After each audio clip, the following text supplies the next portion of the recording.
verdad que fue una jornada extremadamente tranquila, con los valores similares a los del viernes en todo, en maíz, en trigo, en soja, con muy pocas variaciones,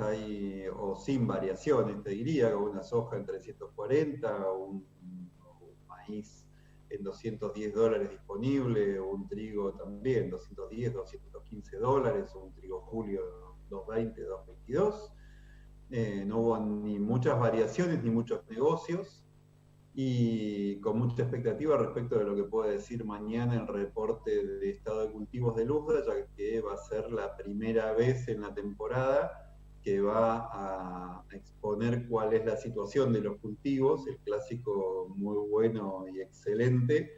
de lo que respecta a trigo de primavera y a soja y maíz en Estados Unidos. Así que hay bastante expectativa respecto de lo que suceda con esto. Venimos de días donde vemos que hay un altibajo importante, digamos, jornadas donde sube 11, 12 dólares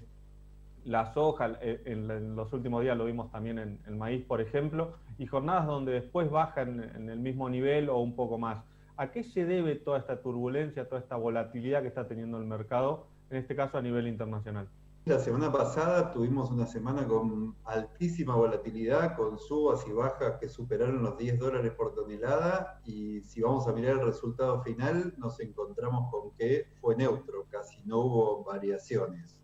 Aquí tuvimos algunos aspectos relacionados con el clima, justamente tuvimos bajas importantes, ya que se sucedieron varias lluvias en Estados Unidos, donde igualmente quedaba al día viernes, que fueron los últimos reportes oficiales, ya que hoy fue feriado. Había alrededor del 25% de la soja y del maíz en Estados Unidos con algún déficit hídrico, mientras que el trigo de primavera, más del 80%, estaba con algún déficit hídrico. Pero había mejorado un poco por las lluvias que se sucedieron en la semana. Por otro lado, también hubo desmentidas, idas y vueltas respecto de qué es lo que pasaba con China comprando en Estados Unidos. Hubo fundamentalmente en maíz, que fue ahí donde vimos una volatilidad altísima, teniendo en cuenta que la cotización por tonelada es mucho más baja, entonces una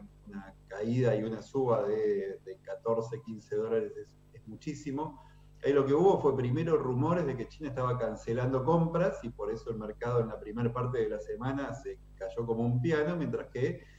después del jueves aparece el reporte de venta semanal, donde se ve que se concretaron nuevas ventas de maíz a China, en lugar de concretarse las cancelaciones que se rumoreaba, y por eso el mercado recuperó lo perdido. Mientras que también tenemos influencia de los fondos de inversiones, un mercado que estaba sobrecomprado, con fondos de inversión con una posición muy, muy importante, volatilidad en otros mercados también, lo que llevó a algunos fondos de inversión a retirar ganancias, a achicar sus posiciones, y también teniendo en cuenta que estábamos de cara a un fin de semana largo en Estados Unidos, donde, como te decía, además, va a haber un reporte de estado de cultivos, donde nadie quiere arriesgarse demasiado, o todos quieren al menos arriesgar un poquito menos, y por eso toman ganancias. Seguramente que seguiremos con una volatilidad muy alta. Por un lado vamos a tener el clima influyendo, si llueve o si no llueve. Entonces, si llueve va a ser negativo, pero por otro lado tenemos existencias realmente muy bajas, fundamentalmente de soja en Estados Unidos. Entonces nos vamos a encontrar con que un día la soja cae porque llovió mucho, y al otro día se dan cuenta que les queda muy poca soja disponible, y las posiciones cercanas terminan traccionando las cotizaciones del resto de los meses también. Así que seguramente tendremos meses con mucha volatilidad por delante, donde esto que vimos la semana pasada, con subas y altas importantes y sin variación final en la semana, se puede volver a repetir. Hablaba recién de los fundamentos de los últimos días, pero semanas atrás tuvimos la soja por arriba de los 600 dólares y fue noticia en todos lados, se mantuvo algunos días, y ahora otra vez parece que está bastante lejos de ese valor en el mercado internacional. ¿Será clave lo que suceda con el desarrollo de la campaña norteamericana para ver si este que estamos es un piso nuevamente, puede llegar a otra vez volver a superar la barrera de 600? ¿Cómo lo ves por ese lado? Fundamental es aclarar que los 600 dólares estuvieron en Chicago, aparecieron en la portada de todos los diarios, pero el productor recibe muchísimo menos que esos 600 dólares. Y ya nos vamos a meter con el tipo de cambio, con todo esto, pero tomemos dólar sin mirar la cotización, recibió 340 o 350 dólares y no mucho más que eso. Y el tipo de cambio oficial, obviamente. Tenemos lo que te decía recién, estamos en una etapa de volatilidad muy alta donde las existencias son realmente muy, muy ajustadas y el clima va a tener una influencia gigante. Si nos encontramos en las próximas semanas con algo menos de lluvia y fundamentalmente con pronósticos de mediano plazo, donde las precipitaciones no sean importantes en Estados Unidos, evidentemente podremos volver estos 600 dólares. También hay que tener en cuenta que la comercialización de soja en la Argentina puede llegar a ser clave. Si nosotros seguimos con las ventas bastante quietas como venimos en las últimas semanas, con muy poca oferta por parte de los productores, tenemos que ya más del 90%, casi el 100% de la soja argentina está cosechada, el productor cubrió buena parte de sus necesidades,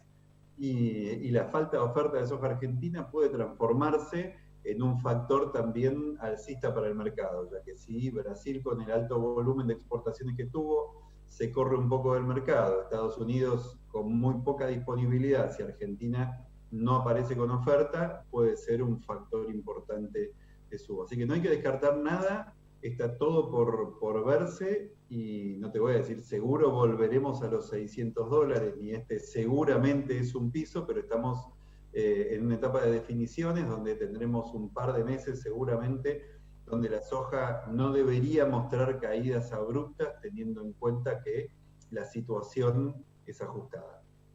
Lo mencionaste recién como al pasar, pero hay digamos, un freno en lo que es la comercialización. En soja, ¿qué pasa en otros productos? ¿Cómo está comercialmente en nuestro país hoy? Si nosotros miramos la soja porcentualmente, estamos en una situación similar a la del año pasado, pero en volumen, como caímos en volumen de soja, de producción de soja, estamos un poco más atrasados. Pero en el caso del maíz, hay un muy buen volumen de ventas y estamos cerca del 60% de ventas por parte del productor, y esto está de la mano de las muy buenas cotizaciones que vimos. Recordemos que hace no mucho tiempo atrás, hace un par de semanas, estábamos hablando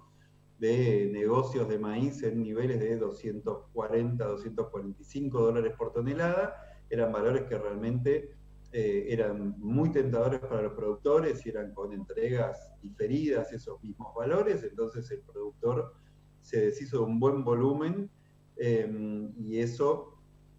también es lo que frena un poco las ventas en el día de hoy, donde nos encontramos con niveles de 210, 215 dólares la tonelada. ¿Qué es lo que puede suceder? Puede pasar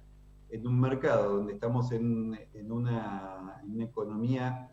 donde en general el productor no tiende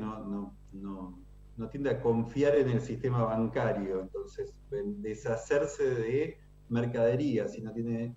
objetivo, no tiene un fin para darle los pesos resultantes de esa venta, resulta un poco difícil, y eso es lo que puede llegar a ralentizar un poco las ventas de aquí en más. Así que bueno, veremos, es un poco una cuestión relacionada con economía y con política. Y en la campaña nueva, en la campaña 21-22, ¿qué mira el productor para ver cómo va avanzando, digamos? No, la campaña nueva también, hay muy buen volumen de ventas en lo que respecta a trigo, en lo que respecta a maíz, no tanto así en soja,